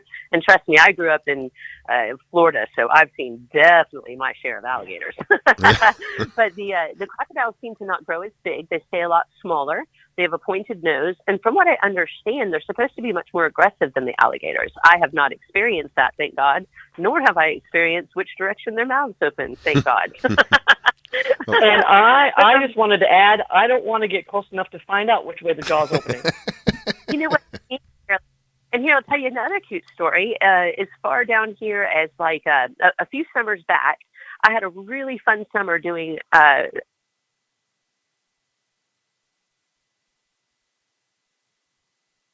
Looks like we lost her. You there, Carolyn? I'm here. Looks like Yeah. we lost her. She was telling Yeah. about a really fun summer, and we just about lost Angelia. Yeah, I think she had she bumped off there for a minute. Well, hopefully she'll be calling back. And here she is. She's back. Go ahead, Angelia. I have no idea. Call failed. So, anyway, what I was saying is I had the opportunity a few summers back to have a lot of fun over the summer with tourist season. I like to do different jobs, as you guys know by now. And I did paddleboard eco tours on Tavernier Creek. There's a couple miles of trail system through the mangroves, and it's absolutely beautiful. I mean, it canopy is so low that you have to sit on your paddleboard and kind of go hand over hand over through the mangroves, and it gets really tight and really neat. But occasionally, with a group of tourists with me, I would see one of these large snakes, and I'm not well versed enough to be able to identify the species of the snake, but I would see one of these extremely large snakes back up in the mangrove system. But I couldn't even like point it out to the tourists because then they all freak out and panic and fall off their boards. And so I would see these things and just kind of have to keep my mouth shut and keep on going. I wasn't really afraid of them because they were just hanging out in the mangroves. But that's another testimony that they do come as far south as the Keys. So we have a little bit of problem with the crocodiles and the big giant snakes. I can't tell you what they are, but the big snakes. And the other number of invasive species down here is just countless, from lionfish to the iguanas. Oh, the lionfish, Lots of the little curly-tailed lizards that Toby was speaking of, but we have a real problem with that, and we're trying to eliminate them all. They've got programs in place to eliminate the lionfish from the reef that have been released from people who realized they killed everything in their saltwater aquarium, the iguanas that have just been here for many, many years, but now we're allowed to humanely get rid of them. So we're definitely making a large effort to make an impact to eliminate these invasive species. They're really doing a number on our ecosystem. We're trying to keep our ecosystem in a perfect balance, and we've got to get rid of them in order to do that and maintain the future of our ecosystem down here. So it's really important what those guys are doing. I really admire them. It's amazing that they're doing it by hand. Carolyn, do you see iguanas where you are? You know, I'm having a battle with a couple of iguanas that really like my tomatoes and pepper plants, and I'm not really sure what to do with them because, I'm trying to cover the vegetables so that at least they don't get eaten. But you know what? When you chase them, they jump right in the water and go away. The reason why I was asking is that I see them frequently where I'm at, particularly along one of the highways that I travel quite frequently. It has a canal on one, freshwater canal on one side of it. And I think they like to live near the water for whatever reason. And as you're driving down the road, these things are laying out. On a sunny day like today, they're probably out. They're laying out, and some of them, I'm not kidding you, are like 2.5 feet, maybe even 3 feet long as you're driving along. And you may see as many as a dozen of them. They have really overwhelmed the area. And from what I understand, the Fish and Wildlife Commission has asked people to report them, and if they can, get rid of them on their own. If you have the capacity to do that, to get rid of them because they're literally tearing up the environment. It was a really amazing. I was on the beach drive. I was going to do some work for one of the localities there on Palm Beach Island, and they were, oh my gosh, there had to be at least 50 of them. In between, right on the water again, in between the island and the mainland, they were right there. You could chase them from the road if you could get out of the car fast enough. That's a pretty heavy, and they're really scary looking things. I think they're more docile than they look, but they are kind of creepy looking, right? Very much so, and I'll tell you, the worst part for me is not that they're eating my vegetables, is I have a little 10-pound bright white Maltese, and for some reason, when they do their business on my dock, he feels the need to roll in it, and I'll tell you, it is the worst thing you could ever smell and try and deal with. Oh, but I would love for them to be gone as well. What's really sad when they do their thing on your dock, Carolyn, their thing is bigger than your little tiny dog, isn't it? You know what? And that's really funny because I often yell at my dog and go, "What the hell are you doing?" And then I have one of these lizards looking at me like, "Ha ha ha! I got the dog in trouble." That was one of my main turnoffs from the very beginning. Number one, I'm not really fond of them, and I think they're pretty creepy looking. But and they're not shy. They're definitely not shy. Once they get used to an area, they sort of overrun it. And by the way, if you've never seen these guys swim, iguanas can swim like you never believed in your life. Yeah, it is surprising. But every morning I would have to get up and go out to the seawall and spray down all of this iguana, droppings, and it's just really not nice. Wow. During the scene down here in the Keys, there was nobody out. Keep in mind, this place was a total, complete ghost town. So all of the wildlife, the marine life, the wildlife, everybody, since there weren't people out and about, it seems like the wildlife was just insane. There were birds everywhere. The marine life was so happy. The water was clear. The sky was clear. I will admit that it did a beautiful thing for our environment, everybody kind of not driving and not doing anything out here. But the iguanas just lost all shyness whatsoever. They were everywhere, and they were not afraid. And I would be laying out by the water or doing whatever. And I live in a really kind of big property down here, and I was so bothered by how they were just sort of overtaking the place because there weren't people around that I started personally eliminating them. And I make jokes that I made a big dent in the iguana population in Key Largo. Take them and use them for bait. Take them out and use them for bait. We actually did a little experiment with those. I had a neighbor before that was killing them, and he would toss their carcasses into the water just like you would fish. Mm-hmm. And then days later, there were these iguanas that were, grossly bloated and floating on the surface of the water. You got to skin them. And I heard other people say that the fish will eat them, but we did a little experiment and chopped one up and put it in a crab trap. And a few days later, we went out to that crab trap, and that iguana was untouched. Huh. So I have heard people say that you can use them for bait. I personally would just go against it. This is not natural. Did you skin it? Did you skin? We chopped it up pretty darn good. Yeah, we chopped it up like chum. Wow. I would figure they'd eat that right up. So, a Cuban friend of mine tells me that it was almost like a delicacy with the Cubans. They called it the chicken of the trees because it tastes like everything tastes like chicken. I guess I don't know. And I know that Toby probably didn't mention it to you, but he is an accomplished writer, and he even has a published cookbook. And his cookbook is nothing but wild animals. It's nothing normal is in his cookbook. Nothing normal.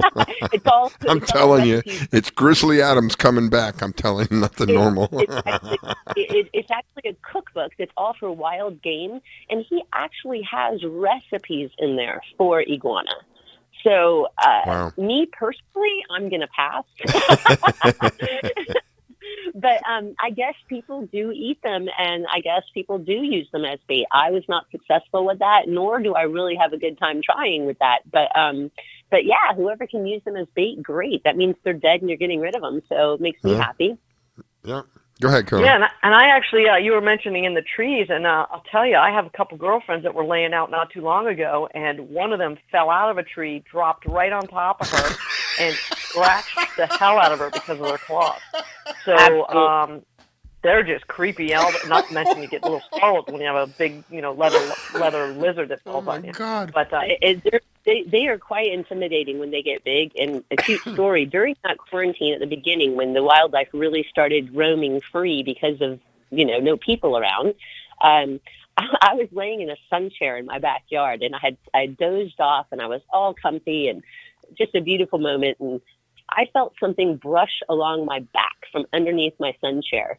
And it startled me, and I jumped up, and it was about a 4-foot iguana, and those spikes on the top of their back had scraped or brushed the bottom of my back, and I was so disgusted by it that that's when I took the initiative and just started eliminating them from my property and my neighborhood. And they're just they're not too shy about things. I mean, they'll run from you, but if you're quiet and you're still, they're not too afraid. Well, I'll tell you, I was able to recover the coolest little BB gun from my dad's place, so I officially have a Red Ryder BB gun, and now I have something to do with it. I was going to say earlier, get yourself a BB gun. I didn't want to mention it, Carolyn. I keep saying that I've been eliminating them, and we have to do it humanely. And I actually have a one step further. I have a pellet rifle, and it's 1,000 feet per second. Holy pellet rifle. smokes! It's very, yeah, and it has a scope on it to boot. So I can pretty much scope anything from 75 yards and get a real good shot on it with this pellet rifle. And 1,000 feet per second. I mean, that will hurt a human being. Oh, So I pellet rifle and started laying down by the water during that quarantine with my pellet rifle, and I would just drop them all over the yard. You can't tell me that's not humane. You get a good shot, those babies drop. I can look through the scope and see the hole in their head. So it's got to be humane. But that's how I've been eliminating. So yeah, keep your BB gun close. But I will warn big 4-footers that their skin looks like it's like steel plates. I mean, really, their skin is so tough. It is. Those big footers with that tough skin, a BB might just bounce off their head, Carolyn. They're tough. Right. Well, so then we have to hope for the cold weather, which is coming on Tuesday, Wednesday. So stay warm down there, Angelia. It's going to be about 40 here. So maybe they start dropping out of the trees. You know what happens in the cold weather? They hibernate in the cold weather. It's the craziest thing in the world. You can pick them up if it gets cold enough. You can pick them up. They don't even know. They're like sleeping. And when it begins to warm back up, they come back to life. It's the craziest thing in the world. Well, if you catch them sleeping, Riscala, put them permanently to sleep. so not only are you the salty cowgirl, you're the eliminator now. No, we're going to call her the iguana sniper. Well, I grew up in the neighborhoods and doing the same type of things as Toby. So we all grew up hunting and fishing and being real Florida people, and it really doesn't faze me. These days, at this point in my life, I could never raise a gun and shoot a mammal. I just don't think I could do it anymore. That's beyond me at this point. I can do that, but I can't raise my gun at a deer anymore. Maybe it's old age and softness kicking in. No, that happened to me. Yeah, I went through that and really twisted my friend because we went out hunting one. This is many years ago, many years ago. And there was a this beautiful buck lined up, and I had a high-powered rifle, and I had him in the sights. And I don't know what happened. I just couldn't do it. And he got really upset with me, and he tried to shoot at it and didn't. And that was the last of it for me. It went from that to not shooting dove anymore, just not shooting, period. And just got away from it. And I kept saying, God, I know you're working in my life, but please don't take the fish away. You can take the animal, but don't take the fish away, because I didn't want to feel bad about fishing. My sole problem is with mammals, you guys. I don't know why, but my sole problem is with mammals. Mm-hmm. Like I said, birds, fish, reptiles, I've got no problems with that, but just can't raise my gun to a mammal. I can't do it. No, I'm somewhat there. I'm pretty much there with you. I'm like 99% with you. If I had to do it to survive, I would. But otherwise, no, thank you. I'll find some other way to do it. Anyway, let me ask you to hang on a second because I want to welcome our next guest, and that is Captain Neil Holland. Captain Neil is with Ocean 8360. I mentioned Captain Neil earlier in the show. This is one of those deals where everybody wins, you guys. Have a close listen to what Captain Neil does. Good morning, sir. Hey, Riscala, good morning. Thanks for having me on. Yeah, and hello to Carolyn and Angelia, too. Go ahead, Carolyn. Hi, good morning. Good morning. Go ahead, Angelia. Okay, there you are. I've got these phones. I'm still trying to figure out you guys. Good morning, everybody. Hey, Angelia. Riscala, would you believe we even have those iguanas here in St. Petersburg? We've seen them on a few occasions, not real often, but we've seen them. They're all over the place now. They really have gotten out of hand. As what we were talking about earlier in the show is Angelia has a friend that she asked to be on the show, and I was an honor to have him on the show. Somebody goes out in the glades and he catches these things by hand. I'm not talking about just iguanas, big pythons and crocodiles by hand. It was pretty awesome to listen to his story. So anyway, I wanted to get an update from you on what's going on with Ocean 8360 and how they help the environment, how they help the people who use the environment, how they help the stuff that lives in the environment. Sure. Well, as your listeners will be aware, our community-based nonprofit Ocean Aid 360 has a flagship project. It's called the Ghost Trap Rodeo Event Series. And the Ghost Trap Rodeo is funded by a grant this year from the National Fish and Wildlife Foundation. They've given us some support to stand up 6 events that are going to be roaming around the state of Florida. And our first one's coming up on January 9th. And these events are going to be just like your favorite inshore fishing tournament, but instead of reds and trout and snook, we're going to be going out in search of abandoned crab traps and other forms of man-made debris that's out in our fishery. And we're going to do a weigh-in experience just like a fishing tournament. And we're going to have really wonderful prizes for top collectors.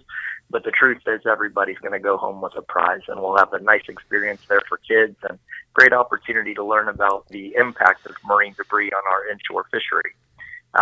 Last year, our event series, which was 7 events around the perimeter of Tampa Bay, resulted in 350 volunteers coming out for each of those half-day events, 350 across the 7 events.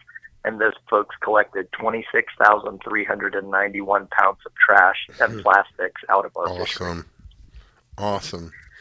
So one of the first things that I asked Captain Neal was, okay, well, great, you've taken it out of the water environment. Now what are you going to do with it? Because a lot of people will say, well, yeah, we're going to clean this up, and then you just go take that trash and stick it somewhere else. I mean, it's still trash. What are you going to do with it? And they don't do that. What do you do with this stuff when you find it? Most of it, anyway. Well, we actually have a pretty innovative partnership that was organized through FWC, Florida's Fish and Wildlife Conservation Commission. And this partnership is with the river keepers at St. Mary's River, and now we're going to be working with the Apalachicola River keepers. And basically what we're doing is using these blue crab trap materials, the wire mesh that we find. We're using that as base layer that we stake out with PVC pipe in strategic areas along the shorelines, and we're using it to recruit new larval oysters to kind of grow oyster reefs and contribute to water salinity. To water cleanliness and filtration. So it's a really nice way to reuse trap materials. Also, some of our materials are going to Covanta Energy. They have a recycling program that takes marine debris, such as we're collecting, and then items to a lesser degree which just have no recycling capability. Those are going to the landfill.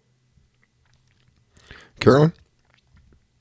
No, I was just absorbing all the information, and I've often said I wanted to help purify the water underneath my docks, and definitely want to get some oyster traps out to do what I can for the environment. Well, one of you was trying to ask a question. Was it Angelia, or were you trying to ask a question? Nope, I'm just listening intently. Oh, okay, all right. I thought I stepped on one of you. I apologize if I did. Rizkala, I want to mention to you, I had the really fantastic occasion over the last week to be up in Apalachicola, the site of our first event coming up on January 9th. And one of the people that hosted us there in Apalachicola was Jeff Tilley of Oyster Boss. Yeah, one of the more notable oyster farmers there, working in Alligator Point and Apalachicola currently. And he took us through his entire operation, and he's thrown the full force of Oyster Boss and their local connections behind this upcoming Ghost Trap Rodeo. So we couldn't be more thankful to him for that. To you for the introduction. That was awesome. I had him on the show, and he was talking about that, and I said, wow, you and Ocean Aid 360, I think that would be a really an excellent mix for the two of you. And I'm glad that it worked out, because he seemed to be somebody who was very genuinely concerned about the environment. Some people are concerned, but they're concerned for the wrong reasons, if you understand what I'm saying. It's about money for them. Yeah. He seemed to be genuinely concerned for the environment, and I know that you are, because I've read about it, and I've seen the listings and looked at the different things that you guys do. I know you guys are serious about what you do. I just thought it would be a great matchup for the both of you. So it was an honor, my friend. I'm glad that in some minute way I had something to do with it. That's great. That's just an honor for me. I'll tell you, Riscala, it's not minute whatsoever. Jeff has been influential in helping us meet the city manager of Apalachicola. Wow. So we could get all our permitting in place. He's introduced us to the Guides Association up there. It's been a critical introduction for us. We couldn't be more appreciative. Everybody wins. This is the kind of thing I love doing. I mean, it gives me chills, really. I got chills right now thinking about it. Everybody wins, okay? You win, I win. I was joking, but it's true. Even the sea life wins. You know, even the crabs win, the fish win, because we're taking this stuff out. Captain Neal has said many times, just because it doesn't have a what do you call those things that float? I can't think this morning. A buoy? A buoy. Yeah, if you don't have a buoy, just because it doesn't have a buoy, it's still down there killing sea life. It needs to come up. And the way that they do it, in case of you or any of you are wondering, well, how do they figure out the good ones from the bad ones? How do you guys do that? Well, FWC actually gives us the determination criteria. So if by chance we're operating under open crab trap fishing season, and stone crab and blue crab traps are able to be fishing at that time, then all of our volunteers are acting by a very specific series of determination criteria.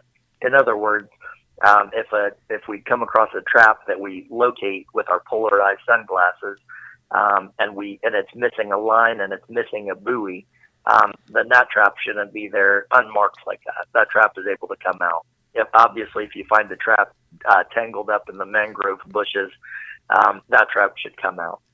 This kind of thing. But we also conduct events during the closed season, which is a kind of a funky thing. But the closed blue crab trap fishing season is only 10 days long and occurs in each sector of the state for a 10-day period every other year. So if we're in your area conducting an event during the closed season, then any crab trap that's out in the watershed that we come across, even if it has a buoy in line, it's required to come out because that's closed season. It's like being out there deer hunting when you shouldn't be. Mm-hmm. So we conduct events during both cases. We absolutely adhere to the legal criteria in all cases. We don't want to be damaging anybody's livelihood or taking their gear from them if they're fishing within the law. Yeah, that was the point I was trying to make, is that you are out there, you are cleaning up the environment, but at the same time you're very careful about what you're doing in the sense of you're not messing with someone else's livelihood. You are relatively positive about what you're doing, that what's coming out needs to come out. It's one of those things. So again, it's a win-win situation. And prizes are given out. It's almost like a party atmosphere, right, Captain Neal? Exactly. Yeah, that's a great way to describe it, Riscala. I mean, there's really wonderful camaraderie between everybody that shows up for the events.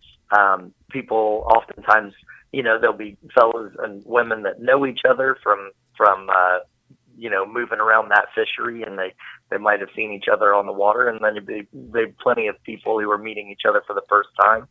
But considering everyone's there for a good cause, there's a lot of camaraderie. Beyond that, we've got music going, and we'll have really wonderful prizes, fishing rods and reels, like good quality stuff, not starter equipment, but really nice stuff. Cast nets, Costa sunglasses, guided fishing charters, all kinds of stuff. And we also do free swag bags and T-shirts and a catered lunch. So you really can't lose. And did I mention it's free to sign up and participate in these events? How much more could you have? Angelia. Yeah, I don't know. And I have to think, Riscala, remember we had Paul on from Blacktip boats, and he was saying they were doing a test in like 18 inches of water 6 inches. 60 miles an hour running by those traps, and God forbid you hit one of those. It could have been pretty tricky for him. He got down to 6 inches with that. I just can't imagine that. My gosh. Wow. Now, seeing crab traps. The Tampa area is also Angelia's home. That's her home ground. Right, Angelia? Absolutely. Yes, sir. Did you partake in any of this stuff in the past, Angelia? I did not, and I don't know why I did not. Maybe I was just too busy fishing. But I've definitely been way more active with all of that down in the Keys because ghost traps is a big problem down here. So at the end of the season, the stone crab and lobster season down here, they actually have some tournament type events that they call ghost trap roundups.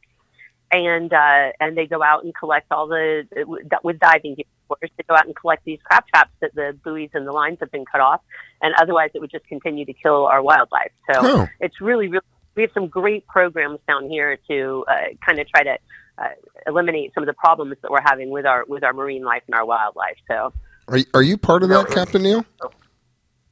I was just about to speak to that. That's a great point Angelia made, and the interesting thing is that in our consultations with FWC, they've told us that Monroe County is one of the few places where they have some funding to deal with derelict trap retrieval, and so that's the reason they've asked us to focus pretty much everywhere else along the state's coastlines.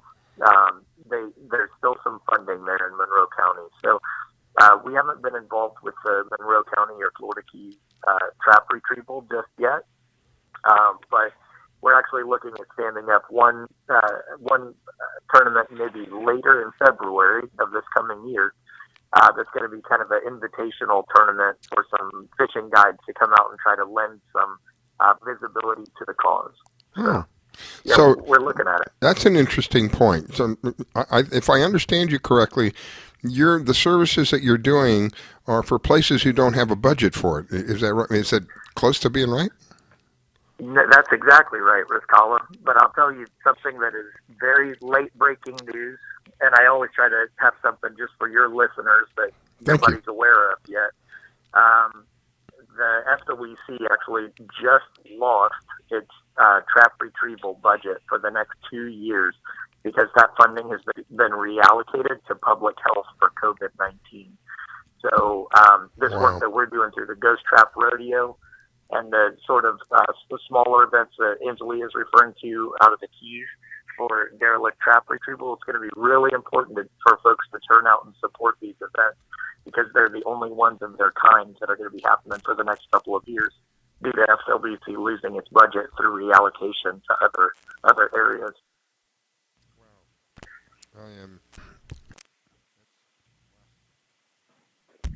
My mic is acting up on me. That's unfortunate. I mean, a lot of good programs are going to be losing funding, before things turn around. But get out there. Even if people see traps, if I'm out there and I see a trap, am I legally allowed to remove it if I see something dangerous? You know what? You're really not. Unfortunately, FWC has written the regulations in such a way that they've done everything they can to protect fishermen's livelihoods, and that's a great thing. But it does make it a little bit difficult with the trap retrieval because if you see a derelict trap out there, everybody thinks, well, I'll just grab it. But the truth is you're not actually legally allowed to touch it without a removal permit issued by FWC like we have. So unfortunately, you're not supposed to. And I would say do that at your own risk, let's say. Right. What about reporting it? Absolutely. What about reporting it, Captain Neil? Is there a way to report it? Yes, you can either report it to us through our website, OceanAid360, that's OceanAid360.org, or your local FWC office. They're able to take that information as well. Cool. All right, my friend. Anything else you want to add before we say goodbye to you this morning? I think the only thing I would add is just to let you know that you mentioned earlier about the issue of the buoys, the trap buoys being cut by a boat or passing vessel. And that's how a lot of these traps go missing, either passing vessels or by a hurricane or a named storm that might come through and create enough wave action that the buoy is lost, the line sinks, and the trap is fishing and lost forever. We're working on a research project this year that we're pretty excited about. It's a new product created by one of the deadliest catch fishing captains off a popular TV show. His name's Sig Hansen. And they've created a unit called the Rescue Unit. basically it's like a reserve parachute for your crab trap. If your initial and main trap buoy goes missing or gets cut off, this reserve buoy, which is mounted to the side of your crab trap, both stone crab traps and blue crab traps, can use this product. This secondary buoy will pop off at a time that you set, maybe 60 or 90 days, depending upon how long you intend to fish your trap.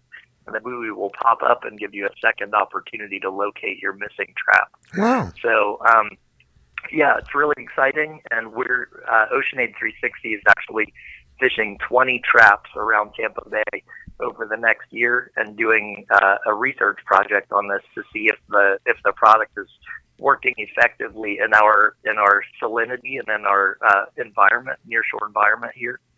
And we're excited to hopefully get good test results from that and see these rescue units utilized by fishermen that would like to be conscientious and have a second opportunity to retrieve their missing trap. That's pretty cool. Wow. Yeah. Somebody had the thinking cap on when they were coming up. That's pretty cool. I like that idea.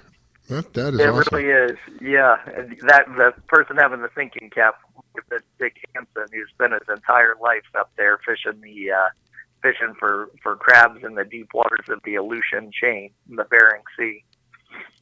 Amazing. Well, thank you, my friend. I greatly appreciate it. On this side of the state, at least in my area, we are having a gorgeous day. It looks, on the map anyway, it looks to be pretty much all the way around, other than where Angelia's at. But I hope you have an awesome day. I wish you a great day. I want to give the ladies an opportunity. Carolyn, you say goodbye, and then we'll let Angelia say goodbye, and we'll be back. Yo, absolutely. Thanks for the update on that. That's always a great program, and too bad there wasn't something on the East Coast here that I could get involved in, but I'll stay in touch with you. And thank you for all of this information. I think the information really needs to get out there to people, and thanks for cleaning up my hometown. My pleasure, Angelia. And Carolyn, I want to let you know we do have events coming to the East Coast, so check out oceanaid360.org. We're coming to Cocoa Beach, and we're also going to be up in Jacksonville toward the St. John's and St. Augustine area. Great. So stay up with us on oceanaid360.org, and we're going to be putting out the latest information there. You got it. Thanks. You're listening to the Fishing in Florida Show with your host, Riscala Stevens. Don't go away. We'll be right back.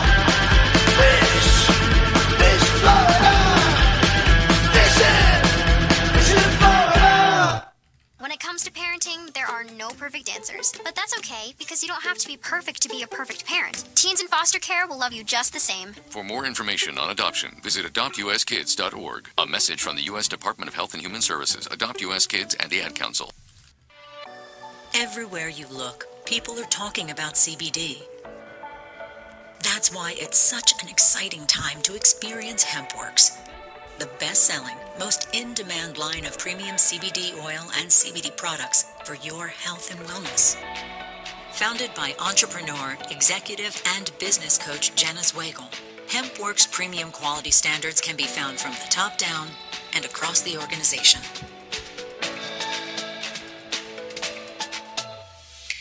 From hemp farms to clean extraction methods to safe bottling, every step in our production process is vetted, monitored, and traceable, literally from the ground up. Thanks to our unique tracking system on the side of every HempWorks CBD tincture, we can track each batch of CBD oil all the way back to the farm it came from, all to ensure that you are offering safe, effective, and high-grade CBD products. For more information, go to mydailychoice.com/red pill. That's mydailychoice.com/red pill, and you'll find a whole variety of products available for you. Do you own a laser printer, copier, or a fax? Well then, listen close to this announcement. Laser Technologies has been providing high-quality, frustration-free toner cartridges that are guaranteed not to harm your equipment for over 20 years. Laser Technologies will save you on your supplies with high quality and fast delivery. Savings up to 50%. Laser Technologies supplies toner, imaging drums, developer and cartridges for most of the major brands. For a price quote, send an email to service@laser-technologies.com. Include your printer make and model for your part number. Call us at 561-792-9600. That's 561-792-9600. Laser Technologies, providing 100% of the quality at a fraction of the price. 561-792-9600. This station is now the ultimate power in the universe. We have ignition. Strap in. 5, 4, 3, 2, 1. You're listening. Grab my fishing pole and cast it in the water. I fish until dawn. Oh my, I caught a shark. I'm fishing it more on. When the sun shines all day. It just caught me a grouper. So I'm fishing it more on. Oh yeah. Fishing it more on. Good morning from the Sunshine State. Broadcasting from Palm Beach County, it's the Fishing in Florida Show. Sundays from 8 to 10 a.m. on the WCET FM network. And now, here's your host, Riscala. All right, final segment of the show. Thank you so much for taking time to share with us this morning. It is truly an honor and a privilege to have you tune in and allow us to share with you. Learned a lot today. I didn't realize we had all this stuff going on in the Everglades with these invasive species, as they are referred to. And my gosh, I'm still kind of thinking about trying to catch this stuff with your bare hands. Wow. All right, let me welcome back my co-host. My co-host is Carolyn with Atlas Trax. If you want to protect what you love to the max, who are you going to call? Carolyn at Atlas Trax. Welcome back. Thank you so much, Riscala. And, of course, we have the Florida Salty Cowgirl. She's one of those, my regulars, who is so generous with her time with me. Thank you so much, Miss Angelia, and I greatly appreciate you. She's one of the people who I can rely on Sundays. If she's not out there fishing, doing what she loves the most, even sometimes when she's fishing, she calls in when she's close enough. But typically, if she's not out there fishing, she's on the show with us on Sunday mornings, and you can find her in a variety of places. Where do they find you at, Angelia?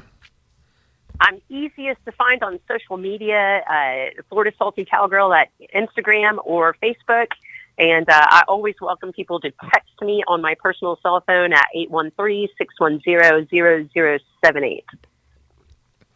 And you are down in the Keys. And where are you in the Keys today? Are you in Key Largo?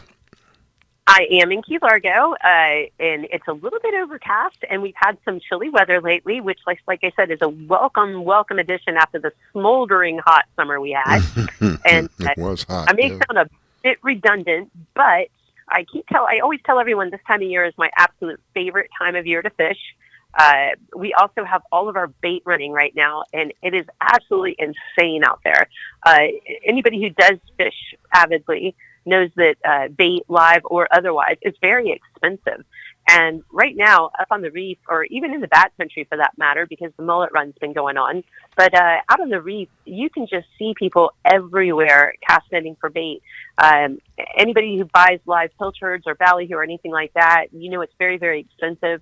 But right now, if you put a chum bag out at the back of your boat up on the reef, you will get swarmed by bait fish. You can literally see the bait jumping out of the water in schools everywhere right now. It's absolutely insane. So that to me is a very exciting time of year. On top of that, we have the sailfish that are coming in like crazy. I mean, you can't go out and skim the reef line without seeing somebody with a sailfish on the line, which I just think is so exciting. And one of the most exciting things you'll ever see out there is you'll see a giant school of beautiful silver bait that just clears the water. And then you see a sail just cutting through the water behind it. And you can tell that sailfish is just chasing that bait. And sometimes that'll happen up on the reef in as little as 10 feet of water. Wow. I mean, just magnificent. Oh, really magnificent. On top of that, everybody, I love my wahoos so much, and they are running the reef line. They are being caught. They are just awesome. That and the large kingfish. It's just, like I said, it's my absolute favorite time of year down here to fish. I recommend getting down here and taking advantage of it. You go out there on a beautiful Saturday, and there are so many boats out there. Yesterday, there were so many boats out there that you couldn't even imagine, and everybody's having fun. Everyone's catching fish in their own way, of their own species, and it's just a really great time of year down the Keys here. I think Trae was saying he was like on I-95. Was it Trae, Carolyn, who said it was like I-95? Yeah, absolutely. I mean, he said there was a lot of boats out, which was a perfect day for it. And, you know, a 10-boat tournament is perfect for the first time just to get the growing pains out. So, you know, and he's always in the fish. So he's such a good guy to have on the show. It was, you know, it reminded me of the days when I lived in Miami, and we would go at night. We would go shrimping at night. It got to be literally like a parking lot out there. When you get so many people, it's no longer fun. We had to quit doing that. But that's what he reminded me of when it's like I-95, all these boats going everywhere. Can't help it. I mean, like on a day like today, it's got to be like a puddle out there, maybe 1 or 2 foot at the most. And some of the most awesome things I've seen were down in the Keys. When there was one time, have you ever run into anything like this, Angelia? We were out probably, I don't know, maybe 3 or 4 miles, not very far from the Alligator Rock. Is that what it's called? Alligator Rock? I always get that wrong. Alligator Reef. Alligator Reef. Maybe 3 or 4 miles due east of that. Not very far off. And the water was foaming, literally foaming. And when we got out there, I want to call them blue runners. I'm not sure if that's what they were, but there were like literally thousands of these fish, so much so that they were breaking the water and causing a foam. And Absolutely. They had nothing to do with anything that we threw over. They were not interested in us in any way. I mean, you could have probably reached down and grabbed them, but I mean, with hooks and stuff, nope. Have you ever seen anything like that? Absolutely. The blue runners are plentiful down here, and they will absolutely swarm the boats. Like I say, you throw a chum bag out, and they just swarm the boats. Now, literally, they'll bite a hook, and they'll come in. Not good eating fish, in my personal opinion, but then again, I'm a fish snob. But they are quite fun little fighters. Right? Aren't they good bait? They are fantastic bait. In fact, if you catch one nice and small, I like to take them off the hook and turn that hook right back around in them and send them back out live. Yeah. So they're very useful, but yes, extremely plentiful. And a chum bag out, they swarm the boat. So it's absolutely exciting. These guys are fast. They clear the water, and it's crazy. It's just really. It was crazy. And it was like something. I may have mentioned a couple weeks ago, but it's worth mentioning again. Out at the Islamorada Hump, which is a very, very popular fishing spot, and that's where I like to go out and do the deep water vertical jigging. But the blackfin tuna are extremely plentiful out there, and a lot of times, I shouldn't say a lot of times, there's been a few times that the top of the water at the hump literally looked like it was boiling with these blackfin. I mean, just boiling, and you can hear the sound and everything. It's just magnificent. But maybe a month or so ago, we were out there, and it was absolutely unbelievable. The entire hump, which is acres of square area of surface water, there were a lot of boats out there, and all of a sudden, I see a blackfin tuna jump 6, 8, 10 foot out of the water. And before I can even grasp that this tuna jumped so high out of the water, they are everywhere. And I mean by the hundreds, jumping 6, 8, 10 foot out of the water, by the hundreds. You could hear the sound. It was kind of loud, the splashing noises. And everyone that was out there fishing at the hump, there had to be a dozen boats out there. Everybody just kind of sits still and goes, oh my God, it was just magnificent. I can imagine. When stuff like that happens, you lock it away in your permanent memory bank as just a wonderful experience. You don't get to see that stuff if you're not watching National Geographic. So, that's what I'm saying. Yeah, it's the, like something you see. It's just amazing what's going on right now. Well, it's that time, and this is what happens when we're having a good time. It rapidly runs out. So before we sign off here, Angelia, let me give you an opportunity to say goodbye. Now I'll go over to Carolyn. She can say goodbye, and then we'll sign out of here. Ladies, thank you for taking time. Carolyn, thank you for being co-host, and Angelia, you as well. You've been a co-host with me as well. Thank you for your time this morning. Wish both of you an awesome day. And Angelia, you go ahead, and we'll follow up with Carolyn. It is always my pleasure. Thank you so much for having me, and everybody have a great day. Get out there and put some lines in the water. Absolutely, Angelia. You and I've got a play date coming up soon, and everybody be safe. Take your trackers with you so we can find you. So long, everybody. We'll see you in a week. God bless.